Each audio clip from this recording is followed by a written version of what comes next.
السلام علیکم یا ابا الحسن یا امیر المؤمنین والسلام علیکم یا ابا عبداللہ الحسین۔ مومنین کرام، بہت ساری روایات میں زیارت امام حسین علیہ السلام کو قرب الہی کا اعلیٰ ترین سبب قرار دیا گیا ہے۔ بہت ساری روایات میں یوں ذکر ہوتا ہے کہ جو امام حسین علیہ السلام کی زیارت کو جائے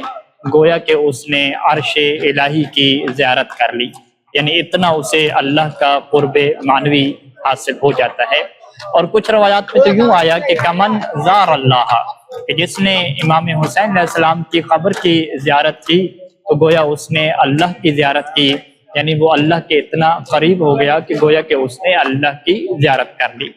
یوں جو قرب کے مقامات ہیں وہ زیارت امام حسین علیہ السلام کے ساتھ جڑتے ہوئے ہمیں روایات میں نظر آتے ہیں، اور وہیں پہ انسان کے لیے جنت اور مغفرت کے وعدے بھی نظر آتے ہیں۔ لیکن ان تمام روایات میں ایک شرط کا ذکر کیا جاتا ہے کہ جو اہل بیت علیہ السلام کی طرف سے شرط لگائی جاتی ہے کہ عارفاً بحق ہی، کہ جو امام حسین علیہ السلام کی زیارت کرے در حالہ کہ وہ حق حسین کی معرفت رکھنے والا ہو تو اس کو یہ سارے اجر و ثواب عطا ہوتے ہیں، تو اس کی زیارت کے بدلے میں حج اور عمرہ کے ثواب اسے عطا ہوتے ہیں، تو اسے قرب الہی اور زیارت عرش الہی کا ثواب اسے حاصل ہوتا ہے۔ یہ شرط بہت ساری روایات میں بہت سارے ائمہ علیہ السلام کی زیارت کے لیے ذکر ہوئی، بلکہ امام رضا علیہ السلام کی زیارت کے لیے جب امام صادق علیہ السلام یہ بیان کرنے لگے کہ جو بھی میرے پوتے کی طوس کے مدینہ میں طوس کے شہر میں جا کے زیارت کرے گا تو قیامت کے روز میں اس کا ہاتھ پکڑ کے اسے جنت میں لے جاؤں گا، اور وہاں پہ امام نے یہ قید لگائی کہ عارفاً بحق ہی،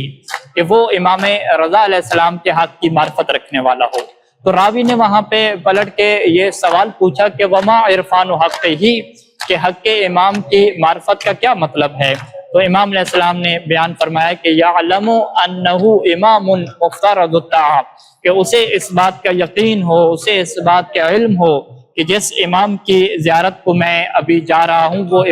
وہ امام ہے کہ جس کی اطاعت کرنا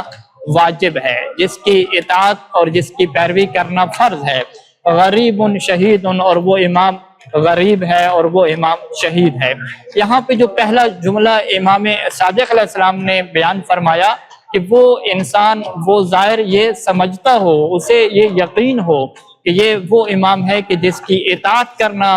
فرض ہے، جس کی اطاعت کرنا واجب ہے، یعنی وہ اس عقیدے کے اوپر نہ ہو کہ جو مرجع فرقہ کا عقیدہ ہے کہ جس کے اوپر اہل بیت علیہ السلام کی طرف سے لعن وارد ہوئی ہے، کہ جن کا عقیدہ یہ تھا کہ امام کی اطاعت کرنا فرض نہیں ہوتا، بس امام کی محبت، امام کی ولایت یہی کافی ہوتی ہے۔ لیکن نہیں، امام نے یہاں پہ اس بات کو واضح فرما دیا کہ جو بھی حق امام کی معرفت رکھتے ہوئے ان کی زیارت کو جائے گا تو اسے یہ اجر و ثواب ملے گا۔ اور حق امام کی معرفت یہ ہے کہ انسان وہ زائر یہ سمجھتا ہو کہ یہ وہ امام ہے کہ جس کی اطاعت کرنا میرے اوپر فرض ہے۔ اور اسی طرح سے روایات کا ایک سلسلہ ہے کہ وہاں پہ جب یہ بیان ہوا کہ معرفت سے کیا مراد ہے تو امام نے یہ واضح طور پہ قانون دے دیا کہ من لا عمل لہ فلا معرفت لہ، کہ جس کا عمل نہیں ہوتا، جس کا کردار نہیں ہوتا، اس کے پاس معرفت نہیں ہوتی۔ اور بہت ساری روایات ہیں کہ جس میں جو انسان اپنے علم پہ عمل نہیں کرتا، اہل بیت علیہ السلام اسے